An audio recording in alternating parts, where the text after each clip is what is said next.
Saya berikan kehormatan kepada Pak Gita 30 menit, Pak, untuk memantik diskusi kawan-kawan kita sebelum kita lanjutkan ke sesi tanya jawab. Begitu Pak Gita, saya berikan kehormatan saya. Terima kasih, Pak. Terima kasih Pak Gerardi Ya. sebagai moderator, dan sekali lagi saya ingin mengucapkan terima kasih kepada Universitas Islam Indonesia dan khususnya Pak Rektor Profesor Fatul Wahid atas undangan yang diberikan kepada saya di pagi hari ini, dan juga kepada Pak Gerardi dan teman-teman siswa dan siswi di seluruh Indonesia.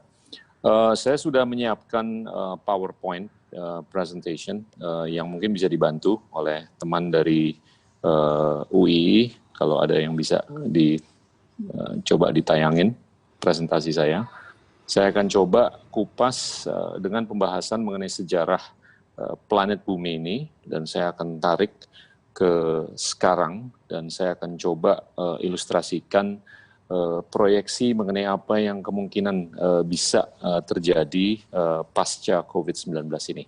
Kalau kita lanjut.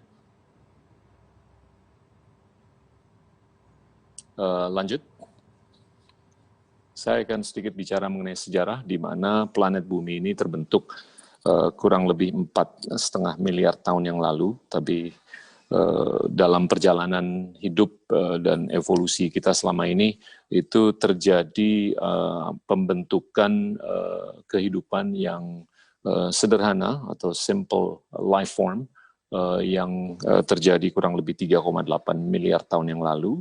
Namun dengan jalannya waktu itu terjadi perubahan-perubahan yang membuahkan kompleksitas, sehingga bentuk kehidupan yang kompleks itu terwujud kurang lebih di 600 sampai 700 juta tahun yang lalu.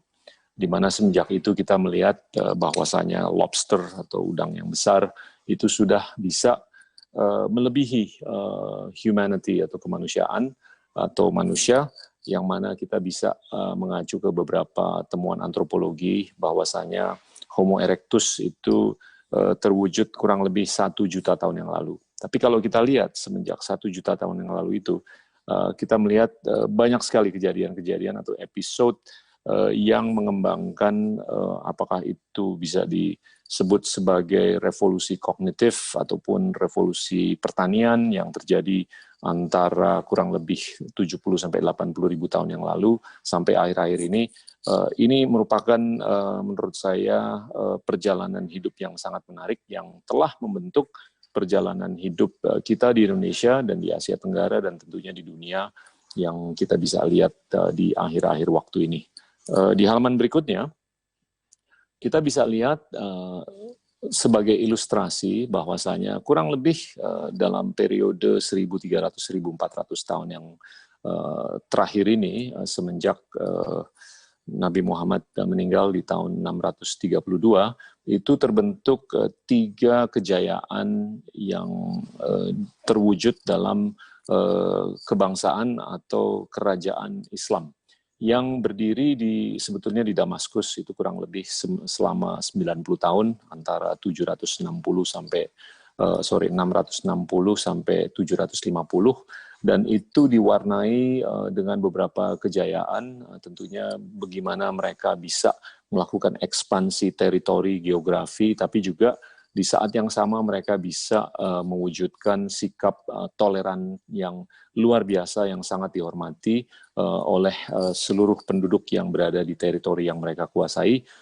Tentunya juga mereka itu juga telah membuahkan satu bangunan yang sangat dihormati dan sangat suci, yaitu Dome of the Rocks di Yerusalem, yang lokasinya itu persis berada di sebelah Masjid Al-Aqsa, yang menurut Nabi Muhammad itu dianggap masjid tersuci nomor 3 setelah yang ada di Mekah dan di kota Medina. Namun itu berakhir di abad ke-8 dan beralih dari Damaskus ke kota Baghdad yang menjadi pusat civilization yang luar biasa yang berjalan selama 500 tahun, kurang lebih dari tahun 750 sampai sebetulnya itu kurang lebih di abad ke-13, sewaktu di tahun 12 58 itu mereka dihancurkan atau diserang besar-besaran oleh Hulagukan, salah satu keturunan dari Genghis Khan. Namun selama kurang lebih 500 tahun tersebut, itu Islam sangat dikenang dan dikenal sebagai civilization yang luar biasa. Salah satu inovasi teknologi yang luar biasa itu adalah yang dibuahkan oleh ilmuwan yang terkenal bernama Al-Khwarizmi, yang membuahkan aljabar, dan banyak orang-orang di teknologi, di dunia teknologi sekarang tuh tidak menyadari bahwa kata algoritma itu sebetulnya bermuara dari Al-Khwarizmi atau algorithm. Dan tentunya ini tercermin juga di Baital Hikmah atau House of Wisdom yang membuahkan produk-produk literary atau sastra, produk-produk sejarah, produk-produk ilmiah yang luar biasa, yang bahkan saya bisa berhipotesa itu sangat dimanfaatkan oleh navigator-navigator dari Eropa yang sempat dan berhasil berlayar dari benua Eropa menuju benua Amerika di abad ke-15. Dan tentunya semenjak akhirnya Abbasid atau kerajaan Abbasid yang berakhir di abad 13-an ini, itu dilanjuti dengan adanya atau keberadaan kejayaan atau kerajaan Ottoman yang sangat memberikan kesan yang luar biasa, bukan hanya di Timur Tengah, bukan hanya di Asia, tapi juga di Eropa selama kurang lebih 600-an tahun sampai di awal abad ke-20, persisnya itu sekitar di akhir Perang Dunia Pertama, di mana mereka akhirnya melimpahkan kekuasaan dan mengubah sistem pemerintahannya menjadi republik yang terusnya itu diambil alih oleh seorang sekularis yang bernama Kemal Atatürk. Dan ini kalau menurut saya ini cermin dari kejayaan-kejayaan Islam yang kita bisa lihat semenjak abad ke-7 sampai ke abad atau awal abad ke-20. Nah, lanjut. Kalau kita kupas mengenai Asia Tenggara selama 2000 tahun yang terakhir, Asia Tenggara, khususnya Indonesia, ini sudah disentuh oleh beberapa kebudayaan, beberapa pengaruh spiritual, beberapa pengaruh apapun lah.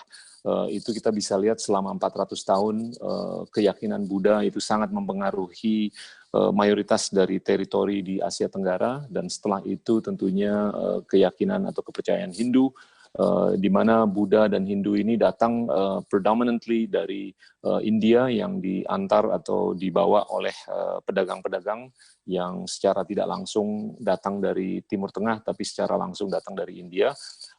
Dan tentunya semenjak pengaruh Hindu itu menurun, kita bisa merasakan pengaruh-pengaruh dari Islam, dari Nasrani, dari kolonialisme, dan juga kita merasakan di tahun 1945 kemerdekaan yang luar biasa, dan kita bisa melakukan demokratisasi di tahun 1998. Tapi yang perlu digarisbawahi di sini adalah semenjak 2000 tahun yang lalu sampai akhir-akhir ini,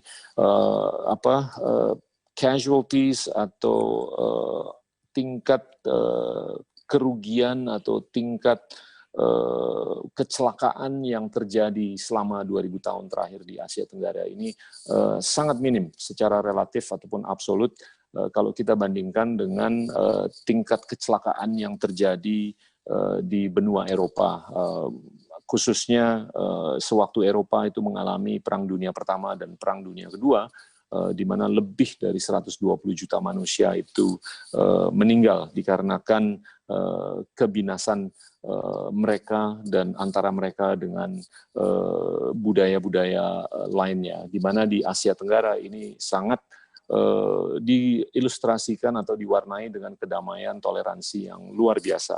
Dan oleh karena itu saya sangat percaya bahwasanya apa yang sudah kita rasakan selama 2000 tahun terakhir ini akan terus menjadi bekal untuk kita bisa bukan hanya merasakan tapi bisa memproyeksikan kedamaian dan stabilitas ke seluruh dunia.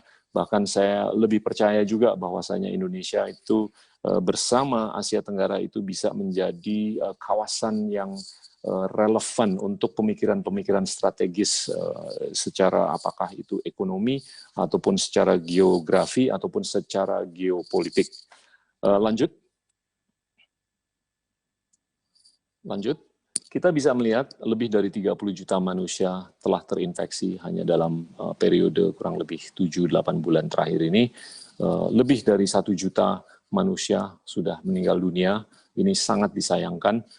Bahkan saya bisa mengacu ke ahli epidemiologi dari Harvard School of Medicine bernama Mark Lipsitch yang sudah memprediksi sebetulnya di tahun lalu apabila terjadi pandemi seperti ini bisa mempengaruhi sampai 200-250 juta manusia di dunia dalam 3-5 tahun ke depan.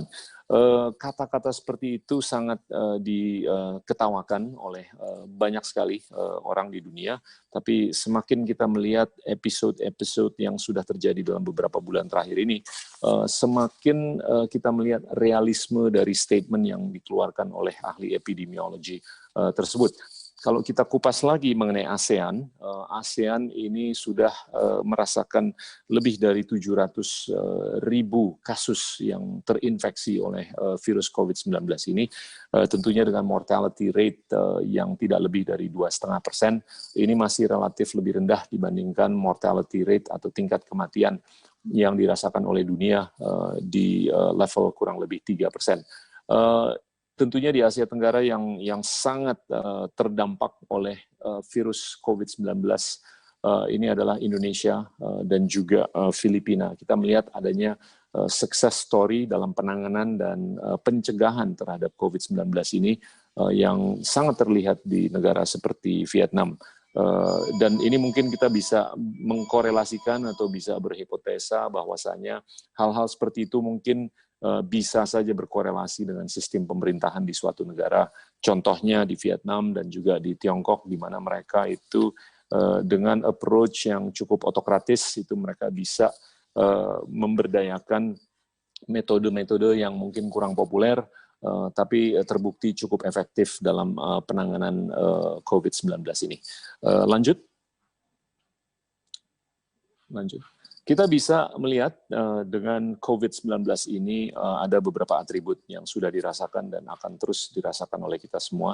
Yang pertama ini telah dan akan terus terjadinya deselerasi pertumbuhan ekonomi. Dan ini lebih dikarenakan oleh penurunan daya beli atau penurunan aggregate demand secara keseluruhan. Ini sangat tidak country specific, ini sangat global. Yang kedua tentunya atributnya ini terkait dengan penurunan produksi dan penurunan produktivitas. Ini lebih nyata dikarenakan telah terjadinya disrupsi supply chain atau rantai pasok yang sangat selama ini berpusat di negara seperti Tiongkok, di mana kita juga sudah mendengarkan retorika atau narasi dari beberapa negara maju untuk melakukan deglobalisasi terhadap rantai pasok yang sudah sangat terfokus di negara seperti Tiongkok. Walaupun kita sudah mendengar banyak sekali narasi atau retorika di beberapa negara maju, saya tetap berpendapat bahwasanya hal tersebut itu tidak mudah dilakukan. Ini apakah hanya untuk kepentingan konsumsi politik domestik di masing-masing negara, ataupun ini sangat terkait dengan kendala-kendala ekonomi dan kendala-kendala keuangan yang membuat ini sangat sulit untuk dilakukannya deglobalisasi supply chain. Yang ketiga tentunya peningkatan level utang yang sudah dilakukan oleh negara atau pemerintah, yang kedua dilakukan oleh korporasi, dan yang ketiga dilakukan oleh individu. Ini bukan semata untuk kepentingan mereka bisa survive selama dan setelah COVID-19, tapi mereka justru ada beberapa yang memikirkan gimana mereka bisa unggul dibandingkan apakah itu individu yang lain, ataupun korporasi yang lain, ataupun negara atau pemerintahan yang lain. Yang keempat adalah rangkulan terhadap paradigma digital yang sangat nyata sudah dilakukan dalam 7 bulan terakhir ini. Kita melihat bahwasanya perilaku orang ini udah bergeser dari fisik menjadi digital, dari komunal menjadi non-komunal, dan ini sudah sangat termanifestasi dalam pola hidup kita yang lebih merangkul paradigma digital. Yang kelima adalah divergensi atau perpisahan atau perceraian antara apa yang kita lihat dalam pergerakan pasar modal dibandingkan pergerakan yang kita lihat di ekonomi real. Ini dengan dilakukannya banyak sekali pelonggaran kuantitatif oleh negara-negara maju atau pencetakan uang, itu membuahkan kenaikan indeks pasar modal yang luar biasa, di mana ekonomi real di bawahnya itu sangat tidak bisa merasakan kemajuan yang kita lihat di pasar modal. Dan ini justru akan sangat lebih mempolarisasi percakapan karena hanya elit saja atau kaum elit saja yang bisa merasakan, dikarenakan uang-uang yang disemprot dari atas itu sangat tidak trickle down ke bagian bawah dari piramid perekonomian di negara-negara maju. Tentunya kita sebagai negara berkembang juga sangat telah terdampak oleh sikap-sikap negara maju yang sudah begitu besar menyemprot atau menuangkan uang yang begitu besar yang sudah nyangkut di pasar modal. Berikutnya adalah super cycle yang akan sangat terwarnai oleh saya bilang itu inflasi atau tingkat inflasi yang rendah, tapi juga ada kemungkinan ini akan diwarnai dengan deflasi. Ini lebih dikarenakan oleh beberapa atribut. Salah satunya adalah gimana peran teknologi itu sudah bisa mengkolaps atau menurunkan secara drastis cost structure yang ada di bisnis model dimanapun. Yang kedua tentunya semakin banyaknya savings atau penghematan yang dilakukan oleh orang yang sudah menua, tapi tidak adanya peningkatan jumlah kelas aset yang bisa diinvestasikan. Oleh karena itu tentunya suku bunga atau cost of capital itu semakin menurun karena uang semakin banyak. Dan yang ketiga ini uang akan semakin lebih banyak lagi dikarenakan pelonggaran kuantitatif yang dilakukan oleh beberapa negara maju termasuk Amerika Serikat, Uni Eropa, Inggris, Jepang, dan juga Tiongkok. Berikutnya adalah proteksionisme atau aspirasi proteksionis yang telah tercermin di beberapa negara maju, negara berkembang, yang lebih mencerminkan aspirasi mereka untuk melakukan atau membantu dalam proses deglobalisasi supply chain dari Tiongkok dan beberapa negara lainnya. Akhir kata yang terkait dengan warna-warna di era pasca COVID ini adalah meningkatnya polarisasi. Ini yang sering sekali saya sebut sebagai decoupling atau perceraian antara Tiongkok dengan Amerika Serikat. Ini apakah hanya sebatas retorika politik oleh masing-masing pemimpin, tapi saya tetap melihat ini akan lebih nyata dibandingkan retorika politik saja di masing-masing negara tersebut. Lanjut.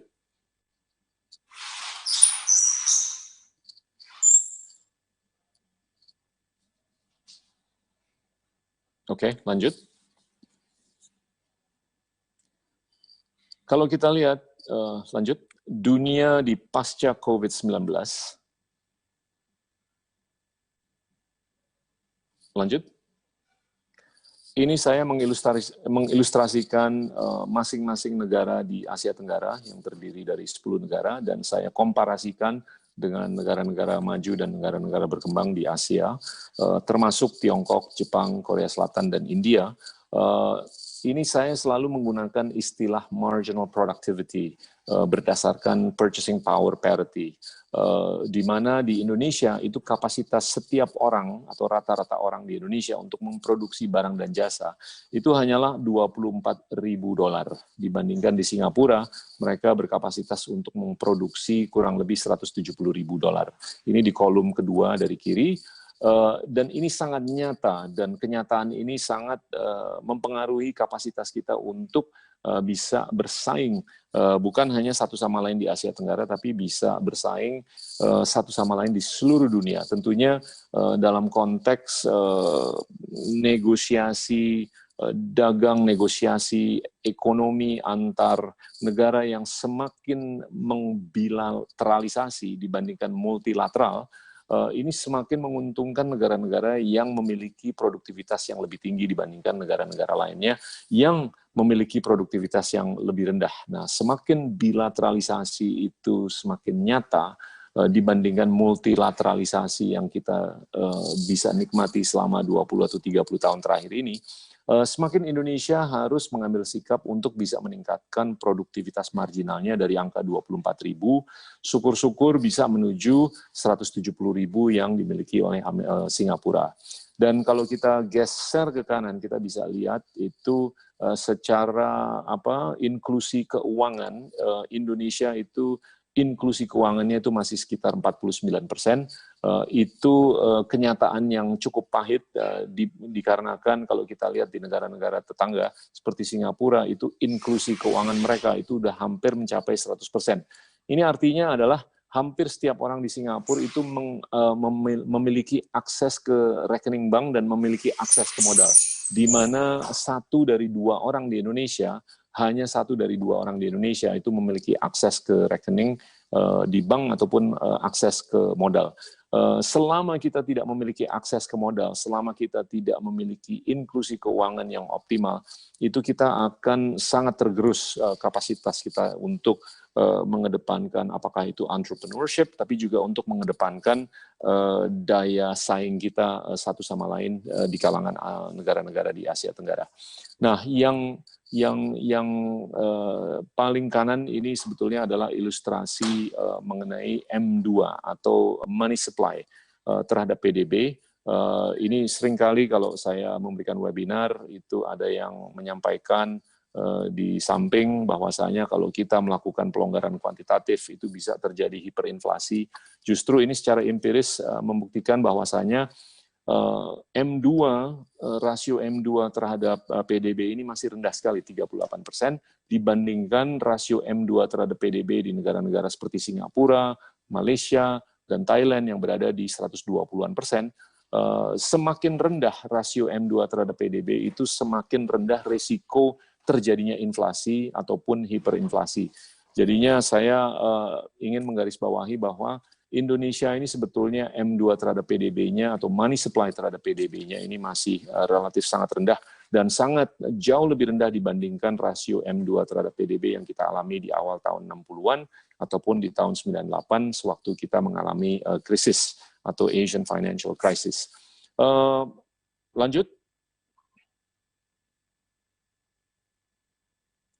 Ini secara fiskal kita bisa lihat stimulus atau stimulasi yang sudah dilakukan beberapa negara di Asia Tenggara. Indonesia dengan rencana untuk menggelontorkan tadinya 400-an triliun itu merupakan 2,5% dari PDB-nya, tapi akhir-akhir ini kelihatannya pemerintah juga sudah menunjukkan perubahan sikap untuk meningkatkan angka dari 400 triliun itu menjadi 690 triliun, tapi itu hanya meningkatkan persentase stimulus terhadap PDB dari 2,5%, mungkin kurang lebih ke 4 sampai 4,5%.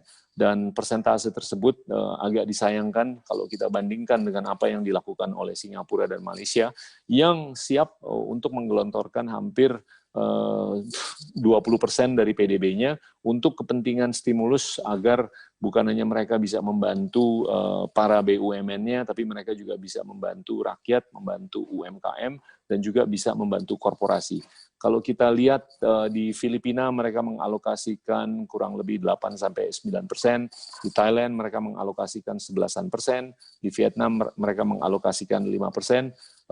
Nah, kalau kita lihat di bagian bawah dari halaman ini, kita bisa lihat pengalokasian untuk kepentingan apakah itu bantuan jaring pengaman sosial di Indonesia itu yang cukup besar secara relatif atau persentase, tapi bantuan untuk korporasinya itu sangat kecil dan juga bantuan untuk UMKM-nya sangat kecil di Indonesia dibandingkan apapun yang dilakukan di negara-negara tetangga seperti Singapura, Vietnam, Thailand, dan Filipina. Dan walaupun kita juga sudah beraspirasi untuk menggelontorkan cukup banyak untuk kepentingan jaring pengaman sosial, tapi realisasi penggelontoran untuk bansos dan BLT ini masih sangat bisa ditingkatkan, dan ini akan dan telah mempengaruhi daya beli yang ada di Indonesia, dan tentunya selama daya beli di Indonesia itu terus tergerus atau berkurang, itu akan sangat mempengaruhi daya produksi di Indonesia. Apalagi kalau daya produksinya itu tidak didampingi dengan demand, dan apalagi kalau mereka itu tidak dilakukannya restrukturisasi di sektor perbankan. Itu tentunya akan sangat mewarnai Indonesia atau perekonomian Indonesia di pasca COVID-19 ini. Lanjut. Kalau kita lihat ruang fiskal dan ruang moneter di Indonesia dibandingkan hal-hal yang sama di negara-negara tetangga, Indonesia secara fiskal cukup perlu dilakukan kemajuan atau peningkatan. Tax ratio kita atau rasio antara penerimaan pajak dengan PDB kita itu masih kurang lebih 11%. Dibandingkan Thailand itu 14,9%, Filipina 14%, Malaysia 12%, Singapura 13%, Vietnam 13%. Sebagai ilustrasi atau komparasi, itu negara-negara maju yang terbungkus dalam OECD, itu mereka kurang lebih memiliki rasio pajak atau penerimaan pajak terhadap PDB itu di level minimum 30%, dan ada beberapa yang jauh di atas 30%. Nah, semakin kita bisa meningkatkan penerimaan pajak, itu semakin kita bisa melakukan atau menopang pembangunan negara ke depan. Tentunya ini tidak hanya dengan pendekatan peningkatan tax rate, tapi ini juga bisa dengan pendekatan jumlah pembayar pajak di Indonesia, apakah itu individu ataupun korporasi. Kalau kita lihat ruang moneter yang ada di Indonesia, ini foreign exchange, cadangan devisa kita sudah meningkat cukup pesat dari level belasan di tahun 98, dalam 20 tahunan terakhir ini kita udah meningkat ke level 120-an miliar, tapi di Asia Tenggara ini yang paling tinggi cadangan devisanya adalah di Singapura yang hampir 300 miliar dolar, dan ini sangat luar biasa untuk negara yang populasinya hanya 5,5 juta dibandingkan Indonesia dengan populasi 270 juta. Lanjut. Kita bisa lihat, saya sering menggunakan ilustrasi pariwisata. Ini penting sekali karena sektor pariwisata ini adalah sektor yang sangat atau paling mudah untuk membuahkan lapangan kerja. Itu ada studi empirisnya di mana untuk membuahkan satu lapangan kerja di sektor pariwisata itu hanya diperlukan kurang lebih 3.000 sampai 3.500 dolar, dibandingkan di sektor manufaktur itu kita memerlukan biaya kurang lebih 150.000 dolar untuk membuahkan satu lapangan kerja di sektor manufaktur. Dan itu saya rasa pariwisata sangat dibutuhkan untuk Indonesia. Tapi kalau kita lihat jumlah wisatawan yang datang ke Indonesia ini masih di bawah 15 juta dibandingkan negara seperti Spanyol yang bisa mendatangkan lebih dari 2 kali penduduknya atau jumlah penduduknya, yaitu 80-an juta manusia penduduknya. Spanyol itu hanya 40-an juta, Thailand bisa mendatangkan hampir 40 juta, populasinya masih di bawah 100 juta, Indonesia masih hanya bisa mendatangkan 13-an juta. Ini kalau menurut saya adalah hal-hal yang sangat perlu dan bisa disikapi ke depan. Saya melihat dengan penggelontoran dana untuk kepentingan pembangunan infrastruktur kurang lebih 400-an triliun per tahun, itu bisa membuahkan konektivitas yang luar biasa dalam waktu 10-20 tahun ke depan, sehingga nggak ada alasan untuk Indonesia itu nggak bisa mendatangkan antara 100-150 juta wisatawan dari seluruh dunia.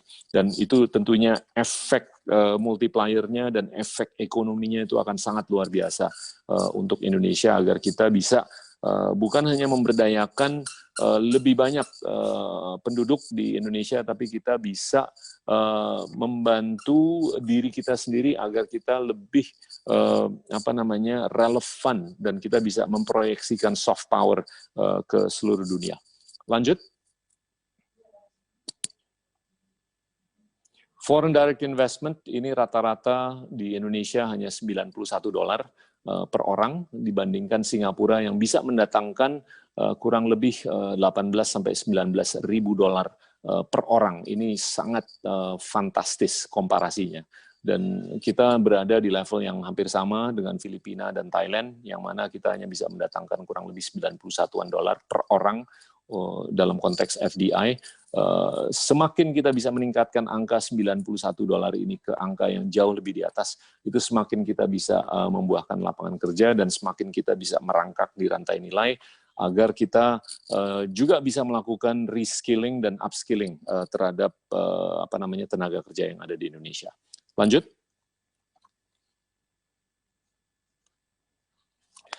Rasio Gini ini penting untuk kesinambungan demokrasi. Semakin menurunnya kesenjangan, itu semakin kita bisa menjaga kesinambungan pertumbuhan ekonomi, dan semakin kita bisa menjaga kesinambungan kekayaan atau kayanya demokrasi kita yang sudah kita bina lebih dari 22 tahun ini. Dan tentunya Amerika, Tiongkok ini memiliki rasio Gini yang cukup tinggi, dan ini sangat mencerminkan kesenjangan yang sangat luar biasa tinggi. Tentunya semakin rendah rasionya ini adalah semakin turun kesenjangan di negara masing-masing. Indonesia berada di kurang lebih 39% bersama negara-negara Asia Tenggara lainnya yang di sekitar 36-40%. Ini cukup membahayakan. Filipina itu di atas 40%. Rasio Gininya itu juga sangat mencerminkan kenyataan yang sangat perlu disikapi agar mereka terus bisa menjaga kesinambungan eksistensi demokrasi di negaranya. Lanjut.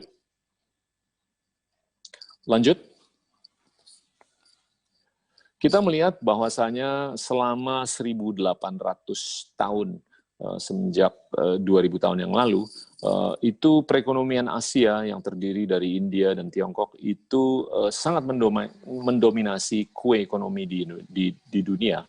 Tapi selama 200 tahun terakhir itu diambil alih porsi kue ekonomi dunia dari Asia, itu diambil alih oleh Amerika Serikat dan Eropa Barat.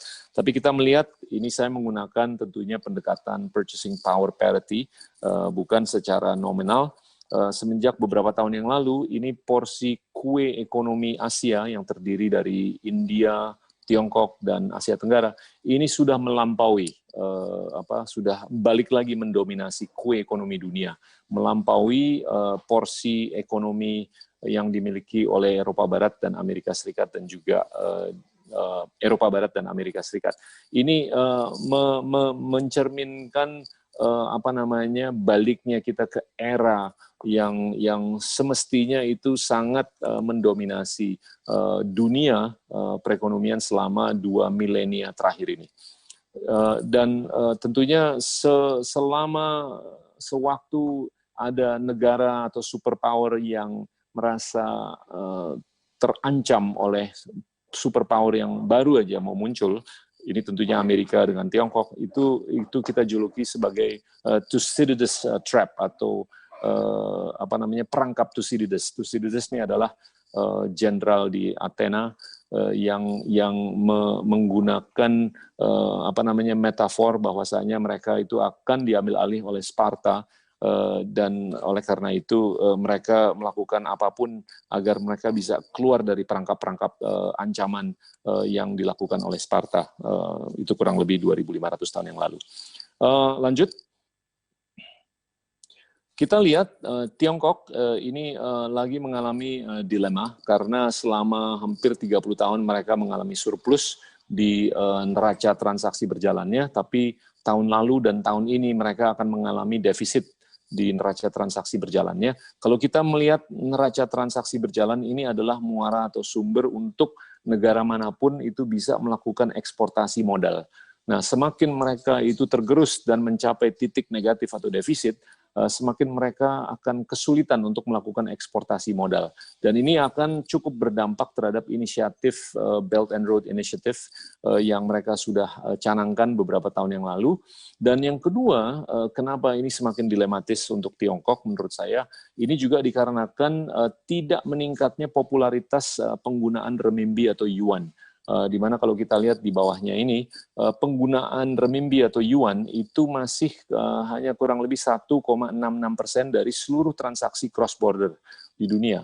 Di dunia ini orang masih suka secara psikologis dan secara ekonomi dan keuangan menggunakan dolar sebagai denominasi transaksi cross border antar negara. Penggunaannya ini kurang lebih 43%, euro penggunaannya 31%, dan setelah itu tentunya adalah pound dan yen. Nah, ini Tiongkok masih sangat harus menyikapi agar mereka bisa meningkatkan popularitas yuan atau renminbi ke depan. Lanjut. Dari sisi energi atau keswasembadaan energi dan keswasembadaan pertanian, Tiongkok juga masih harus menyikapi, karena kalau kita bandingkan Tiongkok dengan Amerika Serikat ini produksi dan produktivitas energinya masih jauh lebih tinggi dibandingkan konsumsinya per kapita, di mana Tiongkok ini hanya sedikit di atas konsumsi mereka per kapita.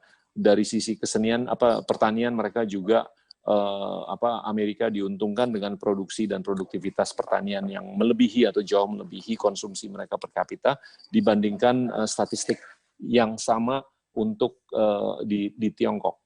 Nah, ini kalau menurut saya perihal terkait dengan kurangnya popularitas penggunaan renminbi, kurangnya surplus di neraca transaksi berjalan di Tiongkok, dan kurangnya keswasembadaan mereka untuk kepentingan energi dan pertanian, ini akan bisa berdampak terhadap kapasitas Tiongkok untuk bisa menandingi atau bersaing dengan Amerika Serikat. Tapi tentunya negatifnya Amerika Serikat juga banyak kalau kita mengacu ke sistem politik yang semakin akhir-akhir ini semakin lebih berwarna, dan warnanya itu semakin lucu seperti tadi yang sudah diilustrasikan oleh Pak Rektor. Lanjut.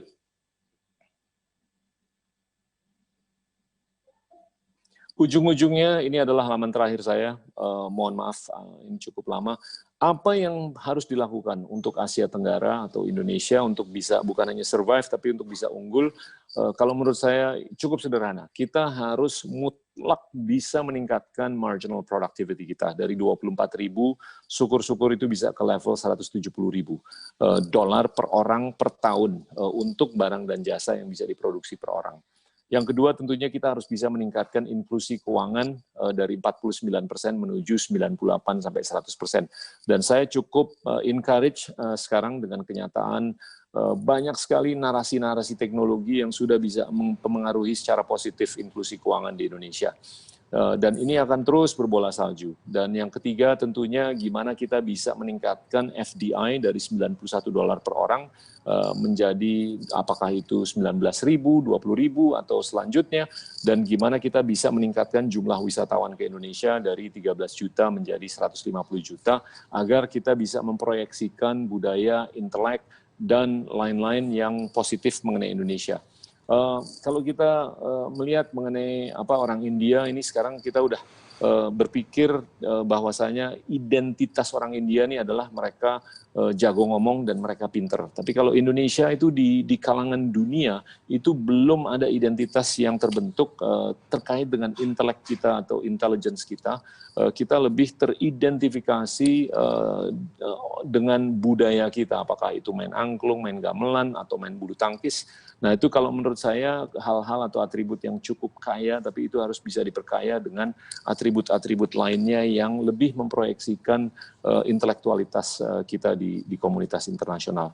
Akhir kata, untuk kita bisa berkesinambungan sebagai demokrasi, saya rasa penting sekali untuk kita menjaga rasio Gini coefficient kita, bahkan kalau bisa kita bisa menurunkan ke level di bawah 30. Itu saja komentar dari saya. Terima kasih banyak. Assalamualaikum warahmatullahi wabarakatuh. Waalaikumsalam warahmatullahi wabarakatuh. Terima kasih Pak Gita Wirjawan atas paparannya.